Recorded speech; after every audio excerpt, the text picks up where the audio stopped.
Welcome back mga ropa, kwentuhan muna tayo. Pag-usapan natin ngayon ang game ng kupunan ng Golden State Warriors at ito ay kung ano sa kupunan ng Chicago Bulls. Dito sa game na to mga ropa, importante to para sa kupunan ng Golden State Warriors. Dahil sa game na to mga ropa, mag-game debut na yung nakuha nila sa trade season na si Jimmy Butler. Ngayon mga ropa, masusubukan na ng kupunan ng Golden State Warriors kung talaga bang nag-improve na ang kanilang lineup sa pagkuha nila kay Jimmy Butler. At dito sa game na to mga ropa, pambihirang comeback ang ginawa nila Stephen Curry at ng kupunan ng Golden State Warriors para talunin pa ang kupunan ng Chicago Bulls. Dito sa game na to mga ropa, tambakol na ng tumataginting na 23 points sa kupunan ng Golden State Warriors. Pero parang himala ang nangyari dahil nahabol pa ng kupunan ng Golden State Warriors ang kupunan ng Chicago Bulls at tilambakan pa nila ito doon sa may endgame. Grabe nga ang comeback na ginawa dito ng kupunan ng Golden State mga ropa sa pangunguna yan ni Stephen Curry. Grabe ang performance ni Stephen Curry dito sa game na to. At the same time syempre mga ropa, si Jimmy Butler tumulong din yan kay Stephen Curry. Nagtala nga si Jimmy Butler ng tumataginting na 25 points dito sa game na to. Talo na nga, nanalo pa ang kupunan ng Golden State Warriors kontra sa kupunan ng Chicago Bulls. Ngayon mga ropa, isa-isahin at himay-himayin natin ang ginamit na diskarte dito nila Stephen Curry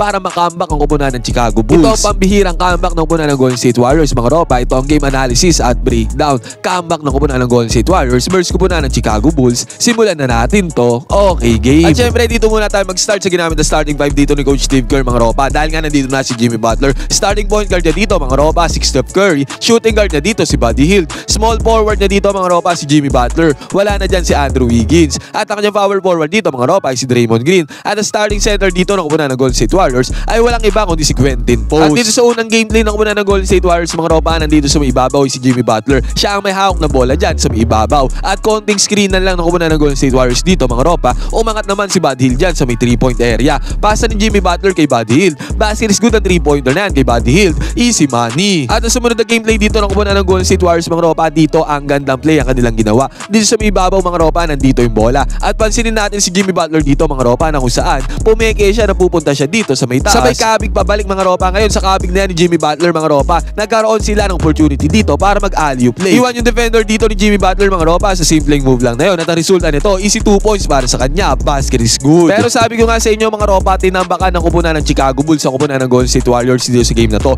Tumataginting na umabot pa ngayon sa 23 points. At sa pagkakataon na to mga ropa, nakapukol ng 3-pointer ang kupunan ng Chicago dito sa may left side corner. Basket is good yan para sa kupunan ng Chicago. Easy money. At ito pa mga ropa, another one good penetration dito ang ginawa ng Chicago against sa depensa ng kupunan ng Golden State. At ang nangyari dito mga ropa, kinalabasan yan. Another 3-pointer na naman para sa kupunan ng Chicago Bulls. Basket is good. At ito mga ropa, ang gandang gameplay ginawa dito ng kupunan ng Golden State Warriors. Penetration nila sa depensa ng kupunan ng Chicago Bulls. At na-open naman si Quentin Post sa may right side corner 3-pointer dahil sa penetration na yan. Basket is good ang 3-pointer para kay Quentin Post. Easy money. At sa magkakataon na to mga ropa, si Stephen Curry naman na bumirada ng 3-pointer para sa kupunan ng Golden State. Harap-harapan mga ropa, tiniraan niya sa 3-pointer ang kupunan ng Chicago Bulls. Basket is good ang 3-pointer na yan ni Stephen Curry. Ngayon mga ropa, dumako na tayo dito sa magbulusok sa opensa ng kupunan ng Chicago Bulls dahil nga tinambakan nila dito ang kupunan ng Golden State. Sa magkakataon na to mga ropa, nakakuha ng steal dyan ang kupunan ng Chicago Bulls. At ang resulta nito mga ropa, easy 2 points para sa kupunan ng Chicago. Basket is good. At ito pa mga ropa, another one good penetration ang ginawa dito ng kupunan ng Bulls. At ang resulta na ulit niyan, easy 2 points para sa kupunan ng Chicago Bulls. Basket is good. At ito pa mga ropa, another one isolation play lang dito against the depensa ni Podziemski. At yan sa isolation play na yan mga ropa,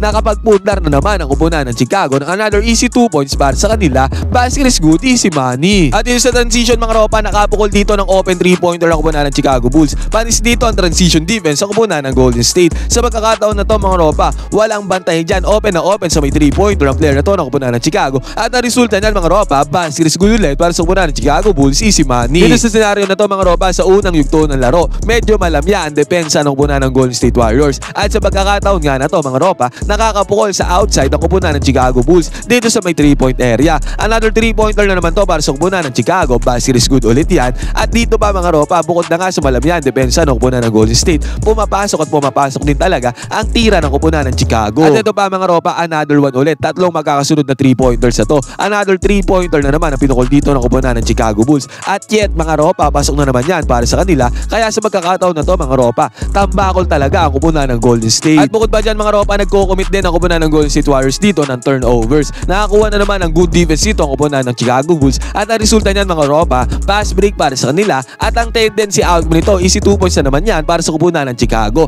Kaya ang score dito mga ropa, tumataginting na 53-37. 16 points agad ang hawak ng kalamangan dito ng kupunan ng Chicago. Tambakol malala dyan ang kupunan nila Stephen Curry na Golden State. Buti na lang mga ropa, kahit papaano pinatay ni Stephen Curry ang sunog na ginagawa dito ng kupunan ng Chicago. Dahil sa pagkakataon na to, nakapukol siya ng 3-pointer harap-harapan sa depensa ng kupunan ng Bulls. Baskets good ang long-range bomb na yan para Stephen Curry, easy money. Yun nga lang mga ropa, sa 3-pointer na yan ni Stephen Curry, agaran naman nakabawi dyan ang player ng kupunan ng Chicago. Sa pagkakataon na to mga ropa, kitang-kita natin dito sa may ibabaw, nakadrop defense yan si Stephen Curry pagkagaling sa may screen. Tendency outcome nito mga ropa, enough space, enough separation to sa player ng Chicago Bulls. At ang resulta nito mga ropa, again, basket is good, ang tira na to ng Chicago Bulls sa may outside. Sabi ko nga sa inyo mga ropa, mainit ang shooting ng kupunan ng Chicago dito sa unang yugto ng laro. Kaya talagang tambakol malala sa kanila ang kupunan ng Golden State. Sa kabilang banda naman mga ropa, ang gandang entry pass ang ginawa dito kay Jimmy Butler doon sa may paint. At ang resulta niyan mga ropa, ang dali naman nagawa ng paraan ni Jimmy Butler yung senaryo na yan. Easy 2 points sa kanya na pundar dyan, basket is good. Yun nga lang mga ropa, sa bawat puntos dyan ang kupunan ng Golden State Warriors doon sa kabilang banda, nakakapuntos talaga dyan ang kupunan ng Chicago. Sa pagkakataon na to, 1-on-1 lang mga ropa, isolation. At dyan sa isolation na yan mga ropa, 3-pointers na naman napundar dito ng kupunan ng Chicago Bulls. Panis na panis dito ang depensa ng kupunan ng Golden State. Wala silang maging sagot sa opensa ng kupunan ng Chicago.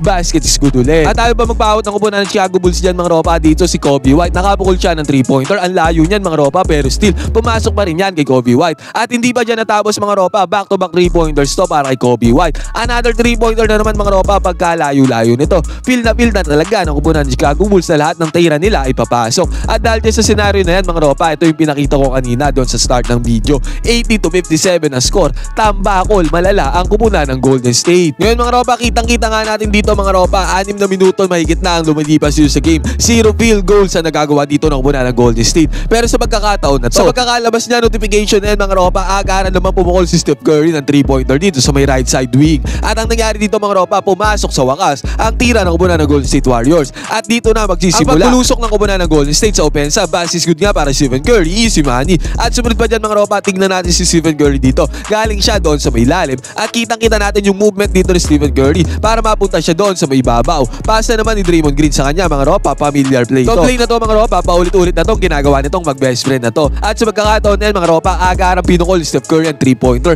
kahit na may bantay siya sa harapan. Pumasok ang 3-pointer dyan ni Steph Curry, basket is good at may kasama pa yung foul. At dito mga ropa, sabi ko nga sa inyo, bulusok na sa opensa dyan ang kupunan ng Golden State Warriors. Sa pagkakataon na yan, ang kupunan naman ng Chicago Bulls ang nahirapan sa opensa at sa depensa against sa kupunan ng Golden State. Ang depensa ang gamit nga pala dito ng Chicago Bulls mga ropa, naka-zone defense sila dyan at the same time, man-to-man zone defense yan. Kaya pag-penetrate dito ng kupunan ng Golden State, kitang-kita natin dito na na-attract tong defender na to. Kitang-kita natin na-attract si Kobe White dyan mga ropa na siyang bumabantay dito kay Buddy Hield. At dahil dyan sa attraction na yan sa depensa mga ropa, kick out lang ng bola dito kay Buddy Hield. Medyo nagkaroon na kagad ng enough space dyan si Buddy Hield, enough separation dahil nga sumalos sa depensa tong si Kobe White. At ang resulta niyan mga ropa, pinukol na ni Buddy Hield, enough separation, basket is good para kay Buddy Hield. At dito naman mga ropa, bola to ng kupunan ng Chicago Bulls kahit papaano nakakabulusong nga sa opensa dyan ang kupunan ng Golden State. Pero nakakascore pa din naman dyan ang kupunan ng Chicago kahit papaano. Slam dunk dito mga ropa, harap-harapan sa depensa ng kupunan ng Golden State. Basket is good para sa kupunan ng Chicago. At dito mga ropa, yung sumunod na play, bola to ng kupunan ng Golden State.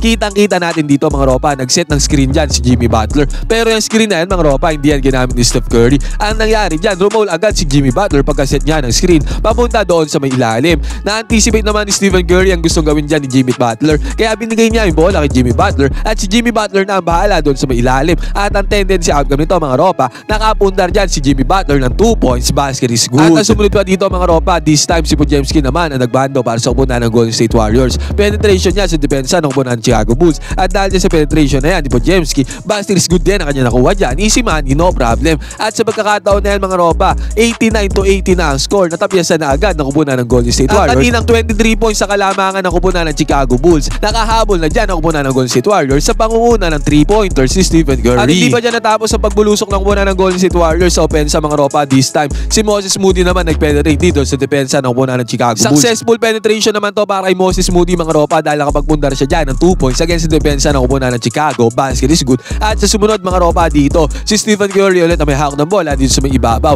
At tingnan natin dito mga ropa, pagkahirap-hirap ng move ang ginawa dito ng Stephen Curry. At the same time, ang layo ng tinira niya dito sa may 3-pointer. Harap-harapan din, may depensa sa kanyang harapan. At ang resulta naman ito mga ropa ay malayo at mahirap na 3-pointer na yan. Pumasok para kay Stephen Curry. Basket is good para sa kanya. Kaya sa senaryo na ito mga ropa, ang score tumataginding na 91-85. 6 na puntos na lang ang hawak na kalamangan dito ng kupunan ng Chicago Bulls. At hindi pa dyan natapos si Stephen Curry mga ropa. Sa pagkakataon na to, siya ulit na may hawak ng bola dito sa may ibabaw. Pero sa senaryo na to mga ropa, isolation play ang kanyang kinall out. 1-on-1 lang dito kay Stephen Curry mga ropa. At ang nanaig dyan mga ropa, opensa ni Stephen Curry, binakbak na dito ang depensa ng kupunan ng Chicago Bulls. Easy 2 points na naman ang kanyang napundar dyan. Bulusok na nga sa opensa dyan ang kupunan ng Golden State Warriors sa pangunguna ni Stephen Curry. At hindi pa dyan yan natapos mga ropa dahil dito si Steph Curry ulit na may hawak ng bola. Kitang-kita natin dito mga ropa, nandito ulit siya sa may 3-point area. Dinedepensa na naman si Stephen Curry dito. Ang problema lang dito sa kupunan ng Chicago Bulls mga ropa, ang ginagawa nila, naging consistent sila na 1-on-1 lang ang depensa nila kay Stephen Curry. Kaya ang nagiging resulta nito mga ropa, tendency outcome ito, nagkakaroon ng up space dyan si Stephen Curry. Pagka 1-on-1 mga ropa, kayang-kayang tumira ni Stephen Curry, unlike pagka dino-double team siya. Resulta nito mga ropa, another 3-pointer na naman kay Stephen Curry. Basket is good. At pagkatapos ito mga ropa, pumukol na naman ang mid-range jumper dyan ang kupunan ng Golden State Warriors. Nga lang nag-mintes ito. Pero guess what? Guess who? Kung sino yung nasa ilalim para sa kupunan ng Golden State. Nakuha ni Stephen Curry ang rebound dyan at ang second chance points. At ang resulta nito mga ropa, 2-pointer para kay Stephen Curry. Sunod-sunod na ang kanyang puntos dito. Basket is good. At ito pa mga ropa, naka-receive ng passes si Stephen Curry dito sa may top of the key 3-pointer. At dyan sa pagkakataon na yan, walang kaabog-abog mga ropa kahit may depensa kay Stephen Curry sa harapan niya. Harap-harapan yung tinirahan dito sa may top of the key 3-pointer ang kalaban. At ang resulta na naman yan mga ropa, pasok na naman ang tira na to ni Stephen Curry. Sobrang init na ni Stephen Curry sa may 3-pointer mga ropa, hindi na siya mapigilan. Maning-mani na sa kanya ang 3-pointer. At dahil dyan mga ropa, basket is good para Stephen Curry. Easy money, no problem. At sinundan pa yan ng good entry pass si Draymond Green dito mga ropa, papunta doon sa may paint. Nakapunta na naman dyan ang 2 points sa kupunan ng Golden State Warriors. Basket is good. At pagkatapos yan mga ropa, nakakuha pa ng good defensive play dito ang kupunan ng Golden State Warriors. Nakakuha sila ng steal dyan. At ang tendency outcome niyan, fast break ng kupunan ng Golden State Warriors. Sa pagpundar sila dyan ng easy 2 points. At pagkatapos ito, si Jimmy Butler ang may hawak ng bola dito. Penetration niya sa depensa ng kupunan ng Chicago Bulls. Sabay kick out niya ng bola dito sa may right side corner 3-pointer. Pumasok ang 3-pointer ulit na yan ang kupunan ng Golden State. At ang tendency outcome niyan mga ropa, tumataginting na 109-96 na ang score mga ropa. 13 points ang hawak ng kalamangan dito ng kupunan ng Golden State Warriors. Tinambakan sila ng kupunan ng Chicago Bulls. Pero this time mga ropa, sila na ang tumatambak sa kupunan ng Chicago. Sa pagkakataon na yan mga ropa, naka 3-pointer pa dito si Podziemski. At dahil dyan mga ropa, eventually, natambakan nga ng kupunan ng Golden State Warriors sa kupunan ng Chicago. Nakakambak na sila sa score 132-111 natapos ang game na to. Ngayon mga ropa, ano masasabi nyo dito sa game na to ng kupunan ng Golden State Warriors? Ang gandang performance na pinakita dito ni Stephen Curry. At the same time, ang katulong niya na si Jimmy Butler. Ano masasabi nyo dito sa game na to sa New Look Warriors? Pwede kayo mag-comment dyan sa baba ng inyong opinion. Magkwentuhan tayo.